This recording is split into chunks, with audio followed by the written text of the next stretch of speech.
దాన్ని పట్టుకుని చాలా సుఖపడ్డాడు.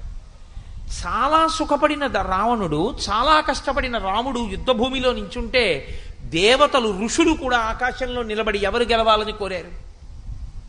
రాముడు గెలవాలని కోరారు. రావణుడి 10 తలలు తెగి కింద పడిపోతే సొంత భార్య మండోదరి ఆడవలేదు. ఆవిడంది, నాలో లేని అందం ఏమి నీకు సీతమ్మలో కనపడిందిరా తుచ్చుడా, నీ కామానికి నువ్వు చచ్చిపోయావురా, రాముడి చేతిలో కాదు చచ్చిపోయింది. నువ్వు చచ్చిపోయావు, బానే ఉంది. విభీషణుడు తలకరివి పెడతాడు, కష్టపడి కన్న కొడుకు ఇంద్రజిత్తుని చంపేశావు నీ కామానికి, రేపు నేను చచ్చిపోతే నాకు తలకరివి పొట్టే కొడుకుని మిగల్చకుండా చచ్చిపోయావు, దుర్మార్గుడా, నీలాంటి భర్తని పొందిన నేను అదృష్టహీనను అందావిడ. మహాపతివ్రత మండోదరి. ఎన్ని అనుభవించారన్నది కాదు, కొడుక్కి రామ పేరు పెట్టుకున్న వాళ్ళు కోట్ల మీద ఉన్నారు. రావణ పేరు పెట్టుకున్న వాళ్ళు ఒక్కడిని చూపించండి నాకు, ఉండడు. ఎవరికి కావాలి కాంచనలంకకు ఆధిపత్యం ఉంటే, ఎవరికి కావాలి అంత ఐశ్వర్యం ఉంటే, ఎవరికి కావాలి ఎంతమంది దిక్పాలకుల్ని శాసిస్తే, నువ్వెలా అనుభవించావన్నది ప్రధానం. నువ్వు ఎలా అనుభవించావన్నది ప్రధానం అయితే నువ్వు వేదం చెప్పినట్టు కర్మ చేశావా అన్నది ప్రధానం కదా.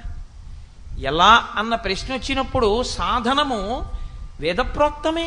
నువ్వు వేదం ఎలా చెప్పిందో అలా బ్రతికావా? అలా బ్రతికి ఉంటే నీ జీవితం ధన్యం.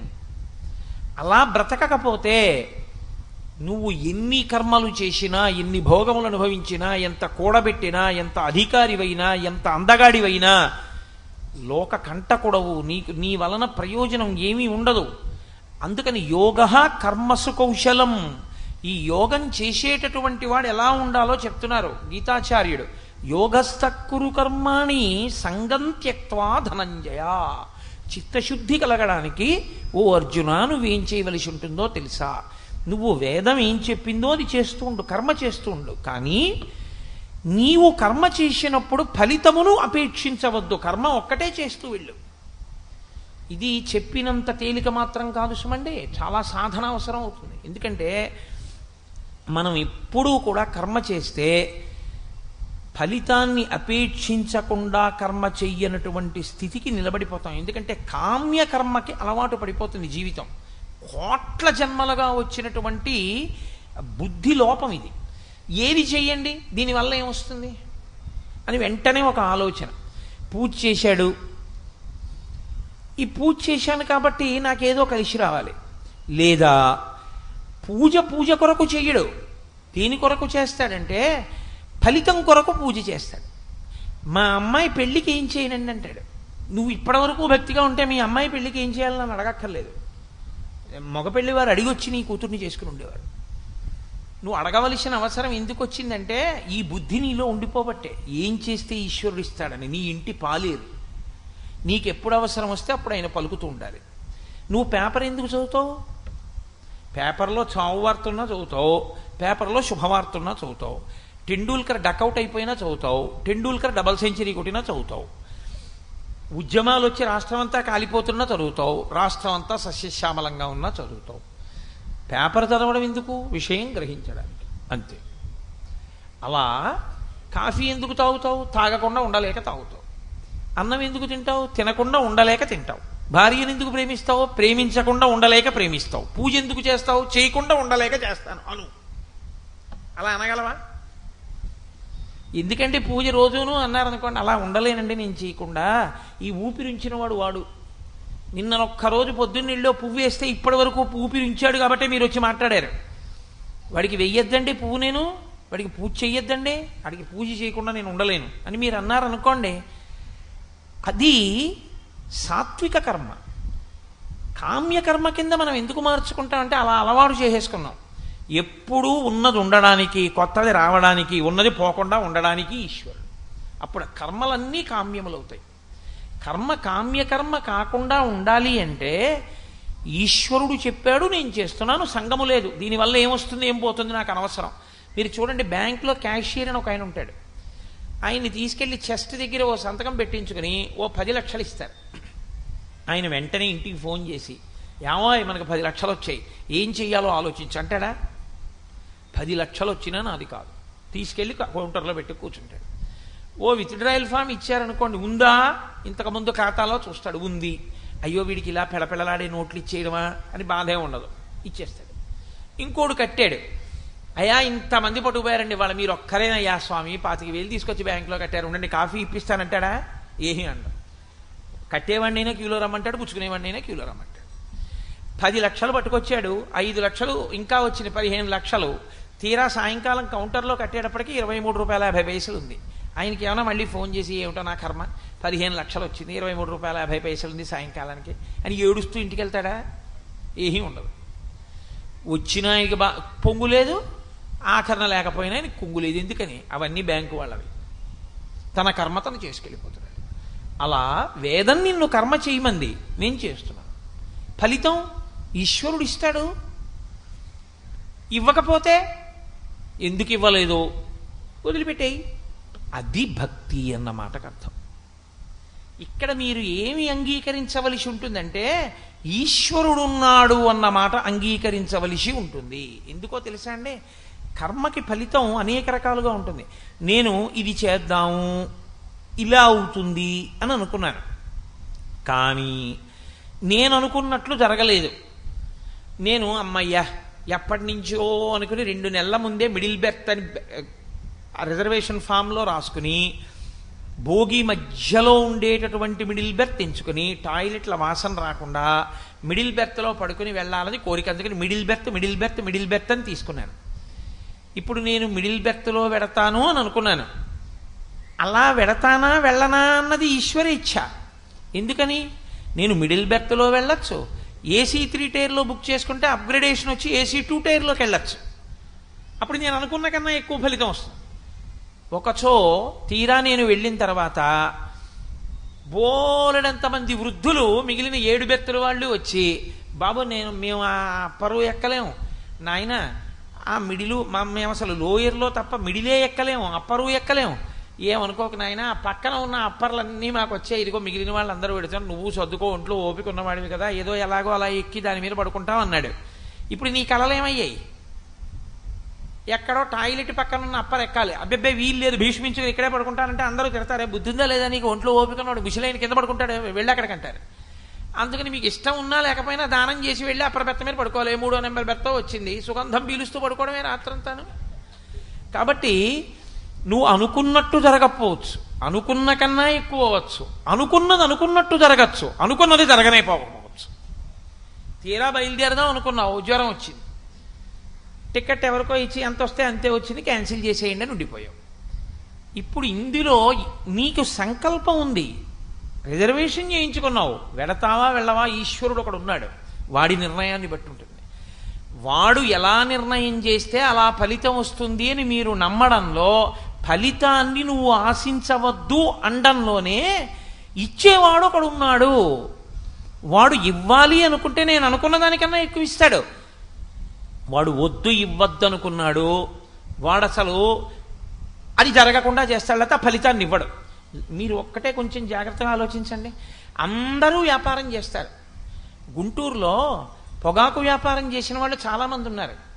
ఇవాళ గుంటూరులో పొగాకు వ్యాపారంలో నిలబడిన వాళ్ళు 25 మంది కూడా నిలబడలేకపోయారు. మరి అందరూ ఆ వ్యాపారం చేసిన వాళ్ళే ఓ 25 మంది ఎందుకు మిగిలారు? అదే అదృష్ట దురదృష్టములని మనం అంటాం. అందరూ చదువుకున్న వాళ్ళే, అందరూ పరీక్ష రాసిన వాళ్ళే. అంత బాగా చదువుకున్న వాడికేమో 7,000 ర్యాంక్ వచ్చింది, అసలు ఎప్పుడూ అంత బాగా చదవని వాడికి 23వ ర్యాంక్ వచ్చింది. ఏమని చెప్పాలి?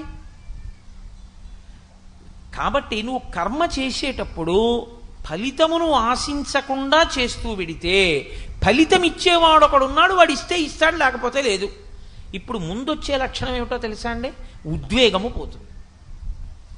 రాలేదు, ఆయన ఇవ్వలేదు, వచ్చింది, ఆయన ఇచ్చాడు, నీ ప్రమేయం ఏమైనా ఉందా? కర్మ నువ్వు చెయ్యవలసింది చేసేసేయి. ఇప్పుడు అర్జున, నీకెందుకు అల్లరి? నే చంపచ్చా, నే చంపకూడదా? నీ కర్తవ్యం ఏమిటి? క్షత్రియుడిగా యుద్ధం చేయడం. నువ్వు యుద్ధం చేయి, అప్పుడు నువ్వు చచ్చిపోతావు, వాళ్ళు చచ్చిపోతావు, అది వేరే విషయం. అసలు యుద్ధం చేయకుండా కూర్చుంటే అది కర్తవ్యత నిష్టకి దోషం. కాబట్టి నువ్వు చెయ్యవలసిన పని నువ్వు చెయ్యి, అంతే.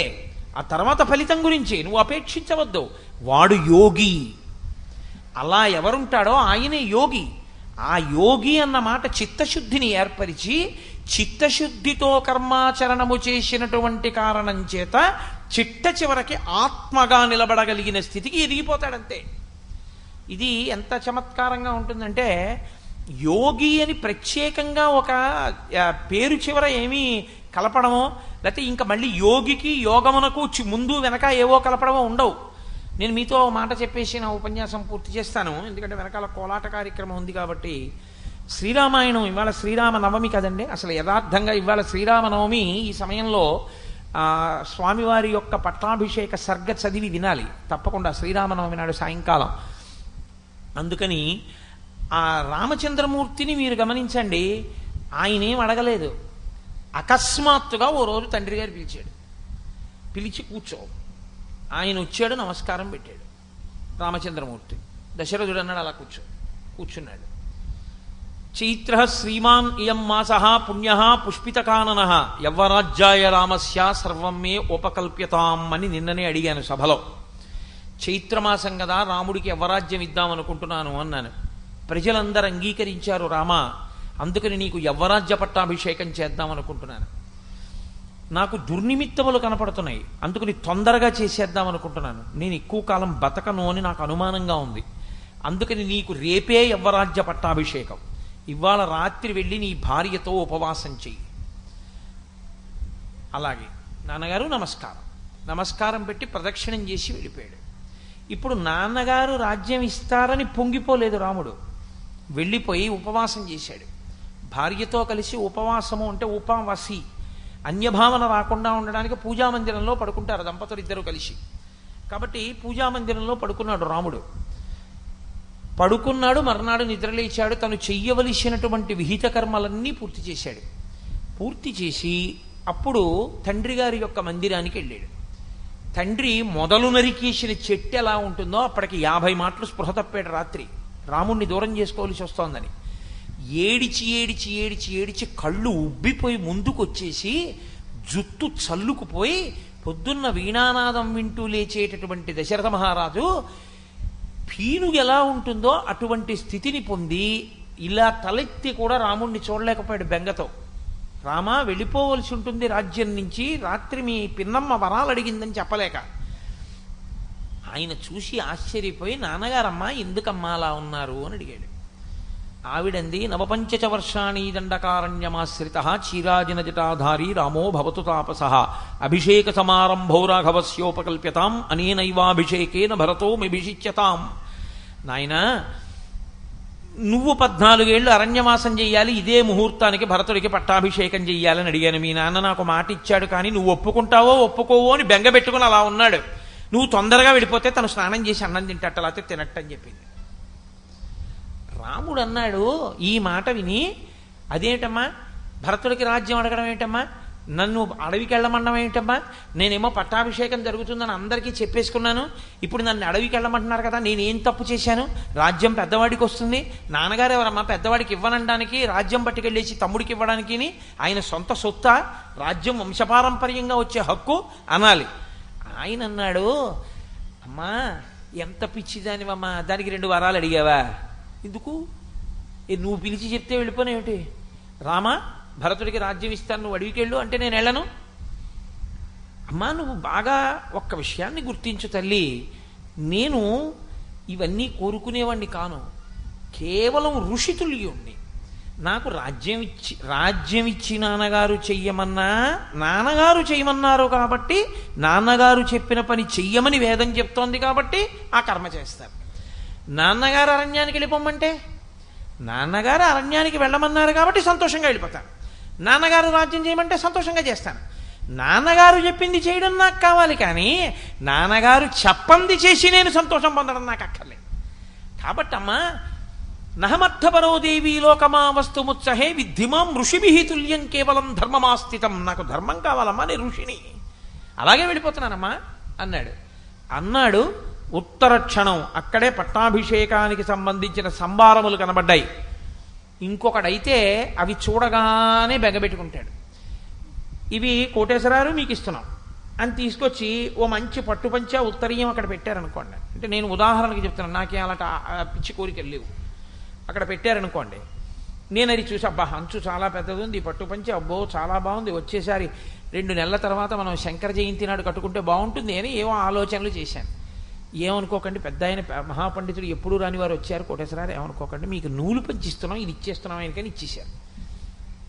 ఇప్పుడు నేను వెంటనే అదే పంచవంక చూస్తున్నాను అనుకోండి, నా భావనలో మార్పు వచ్చేస్తుందా రాదా? ఏమిటో ఆ పంచ నాకు అనుకున్నాను, ధూర్తుడు ఇప్పుడే వచ్చాడు, ఒక 10 నిమిషాలు ఆలస్యమైనా బాగుండేది, వెళ్ళిపోయింది పంచ అనుకుంటానా అనుకోనా? సంభారమును చూసినప్పుడు లోపల ఉన్న భావాన్ని బట్టి ప్రతిస్పందన ఉంటుంది. రాముడు బయటికి వస్తూ చూశాడు పట్టాభిషేక సంభారం, ఇది భరతుడికి వెళ్ళిపోతోంది. ఇప్పుడు ఆయన అలా అనలేదు.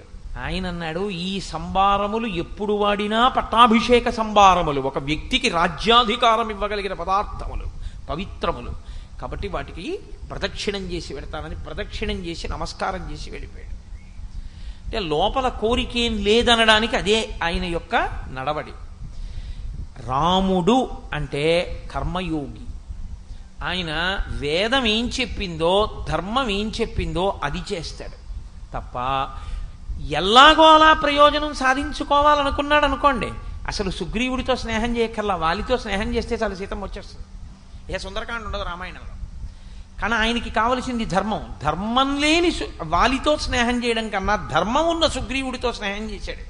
చేసి అంత కష్టపడి సీతమ్మని తెచ్చుకున్నాడు, కానీ మార్గం విడిచిపెట్టి మాత్రం రాలేదు, ప్రయోజనాన్ని సాధించుకోలేదు రాముడు.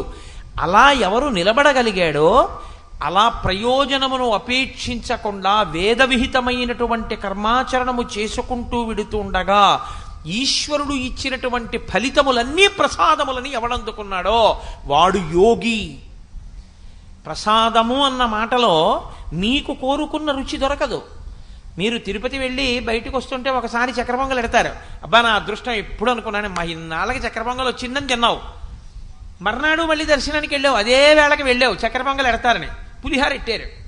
అబ్బా ఈ పులిహారే నాకు సహించదండి, ఇది పెట్టారంటావా ప్రసాదం అంటావా?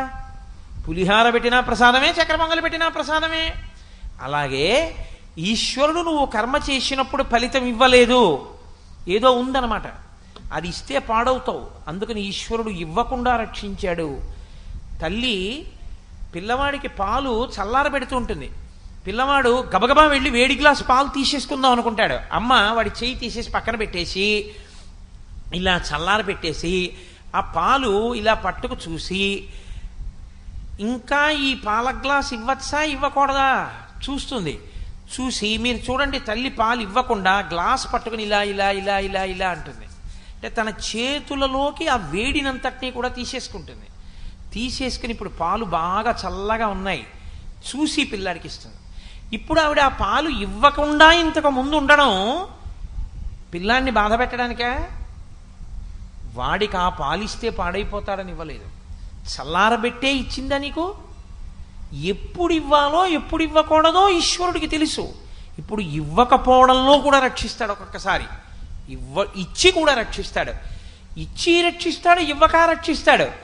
కాబట్టి ఇవ్వాలనుకున్నప్పుడు వాడే ఇస్తాడు, నేనేం చేయకుండా కూర్చుంటానని అనకూడదు. బుద్ధి నీకు ఇచ్చాడు కాబట్టి నీ కర్తవ్యం కర్మ చేయడం. ఏ కర్మ? నీ ఇష్టం వచ్చిన కర్మ కాదు, వేదప్రోక్తమైన కర్మ. వేదం ఏం చెప్పిందో అలా నువ్వు చేసుకుంటూ వెళ్ళాలి. ఫలితమునకు పొంగు కొంగు రెండు ఉండకూడదు, అది భక్తి అన్న మాటకు అర్థం. అంతేకాని గుళ్ళోకి వెళ్ళి ప్రదక్షిణం చేస్తే వెంటనే నీకు కలిసి వస్తే అప్పుడు ఈశ్వరుడు ఉన్నాడని, ప్రదక్షిణం చేస్తే కలిసి రాకపోతే ఈశ్వరుడు లేడని అని అనకూడదు. నా కళ్ళతో నేను చూశానండి ఒకసారి, ఆశ్చర్యకరమైన సందర్భం. మా అమ్మాయి పెళ్లి కుదిరిపోయిందని ఎంతో సంతోషపడిపోయాడు ఒక ఆయన. అకస్మాత్తుగా ఆ పిల్లాడు నేను చేసుకోను ఆ పెళ్ళి, ఆ అమ్మాయిని నేను చేసుకోను అన్నాడు. ఆయన అంతకుముందే చాలా గుళ్ళకి వెళ్ళొచ్చాడు. ఆయన తిట్టింది ఎవరినంటే ఈశ్వరుణ్ణి.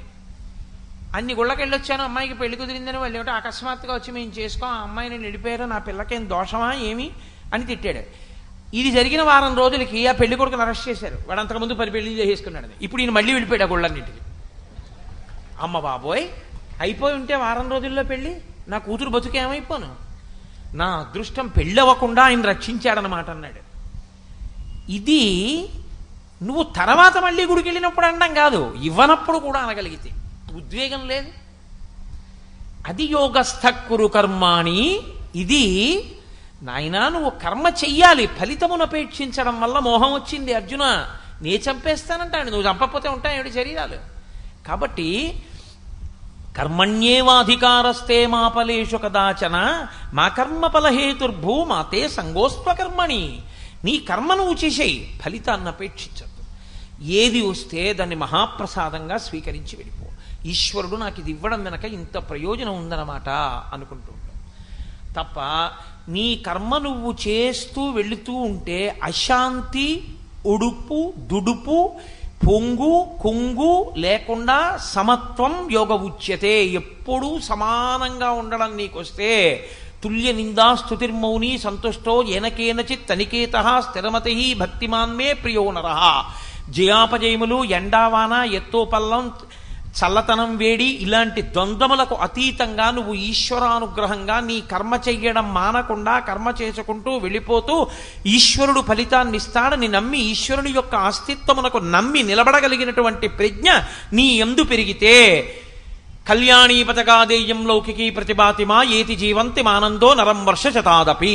100 సంవత్సరముల తర్వాత అయినా నువ్వు నీ యథార్థ స్వరూపాన్ని నువ్వు చూడగలుగుతావు, నీవు ఆత్మగా నిలబడిపోతావు. ఇక మళ్ళీ శరీరాల్లోకి వెళ్ళవలసిన అవసరం ఉండదు. చిత్తశుద్ధి చేత నువ్వు యథార్థ స్వరూపమును తెలుసుకోగలిగినటువంటి స్థితికి వెళ్ళిపోతావు. కాబట్టి ఆ స్థితిని పొందు. అందుకే లక్ష్మణమూర్తి వచ్చి అన్నయ్య చేతకాని వాళ్ళే అడిగి వెళ్ళడం ఏంటన్నయ్య, గురోరప్యవలిప్తస్యా కార్యమజానత ఉత్పదం ప్రతిపన్నస్యా కార్యం భవతి శాసనం. నువ్వు అనుమతి, దశరథ మహారాజు గారిని ఖైదులో పెట్టి నీకు రాజ్యం పట్టాభిషేకం చేస్తానన్నాడు. అంటే నిన్న రాత్రి నాన్నగారు రాజ్యం చెయ్యమంటే నాన్నగారు, అడవికి వెళ్ళరా అని ఇవ్వాలంటే నాన్నగారు కాదు.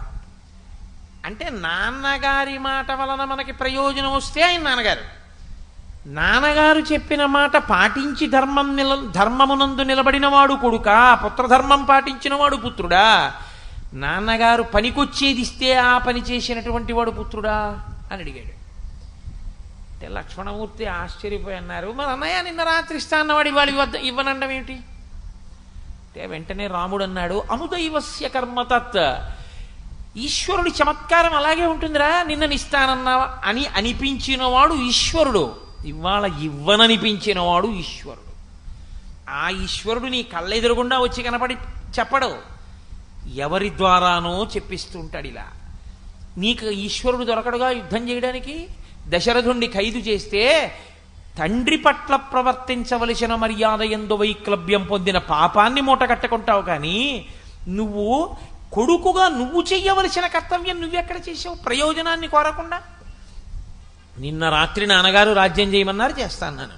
ఇవాళ నాన్నగారు అడవికి వెళ్ళమన్నారు, వెళ్ళిపోతాను. ఫలితంతో నాకు సంబంధం లేదు, కొడుకుగా నా ధర్మం నేను చేశానా లేదా అంతే. ఇది యోగ కర్మసు కౌశలం సమత్వం యోగ ఉచ్యతే. ఫలితము మీద ఎక్కువగా దృష్టి పెట్టవద్దు. అయితే ఒక్కటి మాత్రం నిజం, కోటేశ్వరరావు గారు మీరు ఇంత నోరు కొట్టుకు చెప్పారు కదా, మీరు ఇలా ఉండగలరా జీవితంలో? నేను మీతో పరమ సత్యం చెప్తున్నాను, నేను ఉండలేను. మరి ఎందుకు చెప్పావు ఈ మాటలు మాకు? నేను కూడా సాధకుడను, కానీ నేను గీత చదువుకున్నాను, గీత వ్యాఖ్యానములు చదువుకున్నాను, శాస్త్రం మీద ఈశ్వరుడి మీద నమ్మకం ఉంది కాబట్టి సాధన చేస్తూ ఉంటాను. ఓ ఇది ఇవ్వకపోవడంలో ఏదో ప్రయోజనం ఉందన్నమాట, ఇది ఇవ్వడంలో ఏదో ప్రయోజనం ఉందన్నమాట. సాధారణంగా నేను ఉపన్యాసానికి వస్తాను అని మాట ఇచ్చిన తర్వాత నేను ఉపన్యాసానికి రావడం మానేసినటువంటి సందర్భాలు పరమేశ్వరుడి అనుగ్రహంతో నా జీవితంలో ఇప్పటి వరకు ఎప్పుడూ లేదు. 2-3 సందర్భాల్లో మాత్రం నేను వెళ్ళకపోవడం జరిగింది. అది దేనివల్ల? నా నిర్లక్ష్యం వల్ల కాదు. నేను యథార్థం మనవి చేస్తున్నా. నాకు ఒకప్పుడు 104 జ్వరం వచ్చి టైఫాయిడ్ వచ్చినప్పుడు కూడా నేను వెళ్ళి అనపర్తిల్లి ఉపన్యాసం చెప్పాను. నా ఒంట్లో ఊపిరి ఉన్నంతసేపు నా మాట నిలబెట్టుకునే ప్రయత్నం చేద్దాం, ప్రార్థనా శ్లోకం చెప్పి వెళ్ళిపోదాం. అయ్యా కూర్చోలేనండి, ఒళ్ళు వేడిగా ఉందండి అని చెప్పి. ఇదే అనపర్తి తప్పనిసరి పరిస్థితుల్లో వెళ్ళవలసి వస్తే వెడతానా వెళ్ళనా అంతర్జ్వరంలో, ఉపన్యాసానికి మాత్రం ఎందుకు మానేయాలి నా కర్తవ్యంలో అని నేను వెళ్ళాను. సాక్షాత్తుగా నా పెద్ద తండ్రి కొడుకు నా అన్నయ్యే శరీరం విడిచిపెట్టి నాకు అశౌచం వస్తే నేను దేవాలయంలోకి వెళ్ళి కూర్చుని ప్రసంగం ఎలా చేస్తాను? నేను చెయ్యలేను. అప్పుడు నేను వెళ్ళలేదు, ఈ మధ్యనే వెళ్ళలేదు అలా ఓ ప్రసంగానికి. నేను అప్పుడు నేను అనుకున్నాను, ఈశ్వరుడు ఎప్పుడూ నేను ఇచ్చిన మాట నిలబెట్టుకునేటట్టు చేశాడు. అటువంటి ఈశ్వరుడు నా మాట నిలబడకుండా చేశాడు, ఒక్కరోజే చెప్పేటట్టు చేశాడు. దీని వెనక ఏదో ఉందన్నమాట అనుకున్నాను. దాని వెనక ఏముందో నాకు అర్థం అయ్యుండొచ్చు, అర్థం అవ్వకపోవచ్చు, అది సభాముఖంగా చెప్పేది కావచ్చు, కాకపోవచ్చు. కానీ అప్పుడు కూడా నేను ఈశ్వరుడికి నమస్కారమే చేశాను. ఎందుకో తెలుసా అండి, అలా చెయ్యాలి సుమా అని గీత చెప్తోంది మనకి. తప్ప ఇవాళ నేను ఒక రోజు ఉపన్యాసం చెప్పడానికి ప్రతిబంధకం వచ్చేసిందని నేను ఈశ్వరుణ్ణి తిట్టకూడదు. ఎందుకు ఈశ్వరుడు బహుశಃ నన్ను వెళ్లకుండా చేశాడో అనుకున్నాను. నిజంగానే నాకు ఒక అద్భుతం తర్వాత తెలిసింది. నేను ఒక్కరోజు ఉపన్యాసం చెప్తే తర్వాత మిగిలిన రోజులు నేను వెళ్ళకూడదు. కాబట్టి ఏ పండితుడు లభించకపోతే నేను మా గురువు గారిని ప్రార్థన చేస్తే, నీ మాట నిలబడాలి కాబట్టి నాయనా నేను వచ్చి చెప్తానని మా గురువు గారు కూర్చొని చెప్పారు. గురువుగారు పక్క సందులోకి వచ్చి ఉపన్యాసం చెప్తుంటే నేను ఇంట్లో కూర్చోకూడదు దోషమని, మైలతో ఉండి సభలోకి వెళ్ళకూడదని దూరంగా సందులో ఓ ఇంటి ముందు అరుగు దగ్గర ఓ కుర్చీ వేయించి కూర్చున్నాను. మా మోహన్ రావు గారే తీసుకొచ్చి వేశారు. ఓ ప్లాస్టిక్ కుర్చీలో కూర్చుని వినేవాడిని, గురువుగారి మీద గౌరవం, వినకుండా ఉండకూడదని. నాకు ఆ తర్వాత అర్థమైంది, నేను ఆ సమయమునందు గురువుగారు చెప్తుండగా రామ సంబంధమైన విషయం వినడం నాకు జాతకరీత్యా చాలా మంచి విషయము అని. ఓ ఈశ్వరుడు నువ్వు చెప్పడం కాదు, నీకు జాతకంలో ఒక గొప్ప ప్రయోజనం సిద్ధించడానికి నువ్వు గురుముఖతః రామాయణాన్ని కొన్ని రోజులు వినవలసి ఉంది. ఇది నేను ఒక్కనాటికి ఇవాళ ఉన్న పరిస్థితుల్లో గురువుగారి దగ్గరికి వారం రోజులు వెళ్ళి కూర్చుని గురువుగారు రామాయణం చెప్పండి అని అడుగుతానా? అడగను. కానీ ఇలాంటి పరిస్థితిని కల్పించి గురువుగారు తప్ప అన్యులు రాని స్థితిని కల్పించి గురువుగారు వచ్చేట్టు చేసి గురువుగారు చెప్తుంటే నేను కూర్చుని వినేటట్టు చేసి నాకు ఒక పెద్ద ప్రయోజనాన్ని ఈశ్వరుడు కల్పించాడు.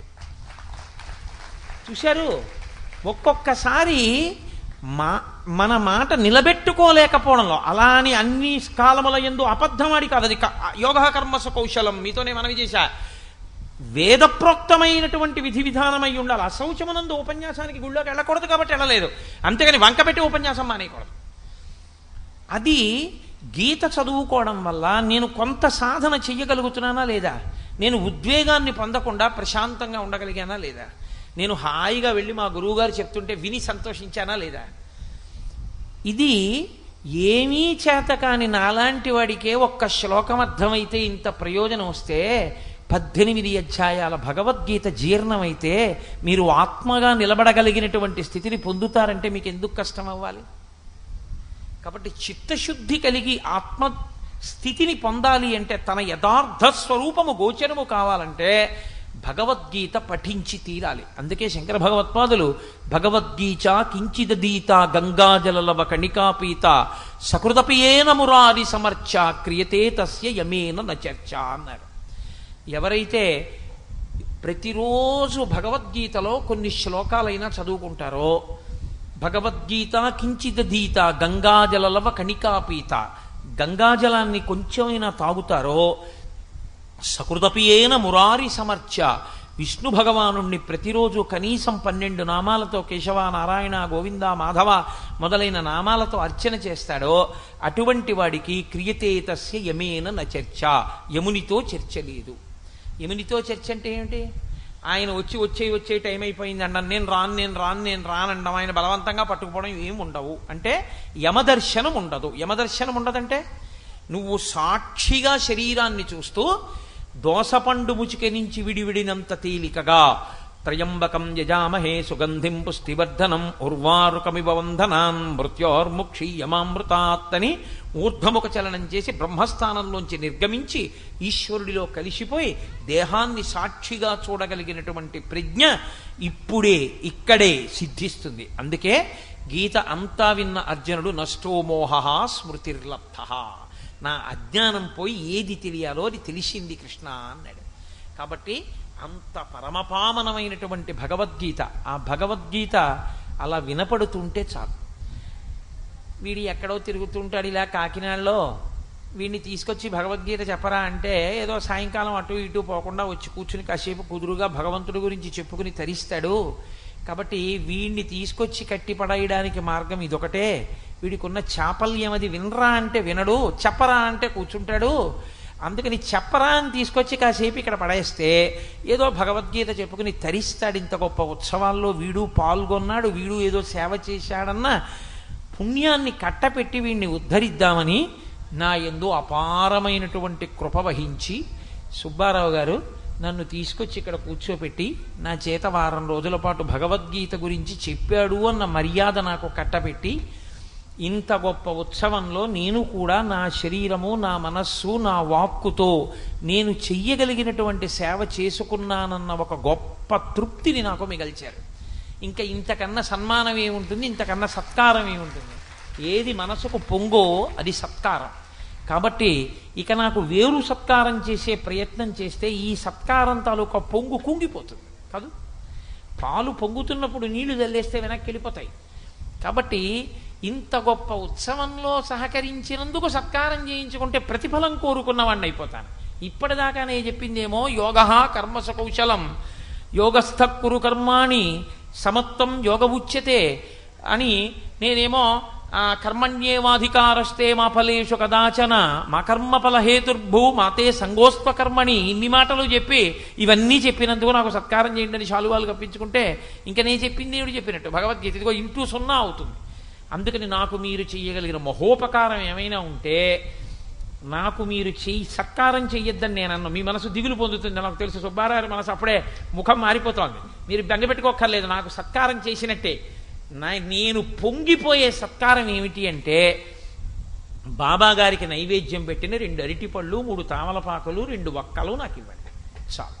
కాబట్టి అది నేను పరిపూర్ణ సత్కారంగా స్వీకరించి పొంగిపోయి ఎప్పుడెప్పుడు సుబ్బారావు గారు ఉత్సవం చేసినా అది 3 పువ్వులు 6 కాయలై కొన్ని వేల మందికి ఫలితాన్ని అందించేదై పరమేశ్వరుడు తన నిర్హేతుక కృపాకటాక్ష వీక్షణముల చేత ఆయనకి ఆయురారోగ్య ఐశ్వర్యాలు ఇవ్వాలని భగవంతుడు ఆయన ఆరోగ్యాన్ని పరిపుష్టం చేసి కొవ్వాడ గ్రామంలో ప్రత్యేకించి మిగిలిన చోట్ల పాపం ఆయన ఎన్నో చేస్తుంటారు.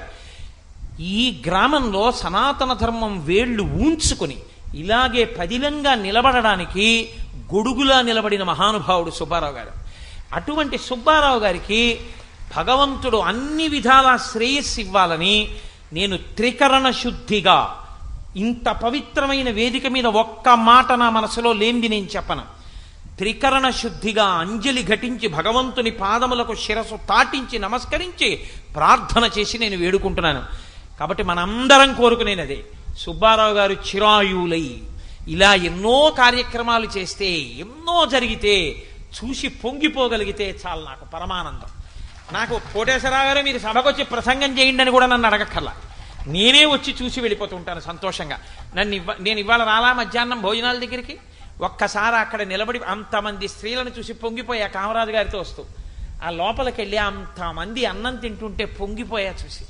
ఓ ఎంతమంది ఎంత సంతోషంగా వచ్చారు, నా తండ్రి ఇన్ని ముఖాలతో తింటున్నాడు పరవశించిపోయి. నాకు ఏదో కాస్త నైమిత్తిక కర్మాచరణ ఉంది కాబట్టి కాస్త మధుర పదార్థాన్ని పంక్తిలోకి వచ్చి తినకుండా వెళ్ళకూడదు కాబట్టి మధుర పదార్థాన్ని నోట్లో వేసుకుని మళ్ళీ విడిపోయాను. కాబట్టి సుబ్బారావు గారు అక్కడ ఉన్నారా లేరా, నాకు స్వాగతం పలికారా లేదా, నేనేమైనా అడిగానా?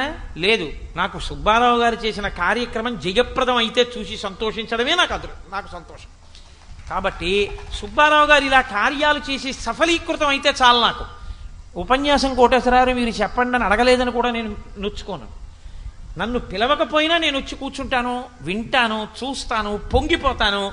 సుబ్బారావు గారి ఆయుర్దాయం కోసం, ఆయన ఆరోగ్యం కోసం, ఆయన శ్రేయస్సు కోసం, ఆయన 10 మందికి గొడుగులా నిలబడగలిగిన సమర్థత ఈశ్వరుడు ఆయనకి ఆయన కుటుంబానికి అలా ఉంచాలని ఒక మాట కాదు 10 మార్లు పరమేశ్వరుణ్ణి ప్రార్థన చేస్తాను.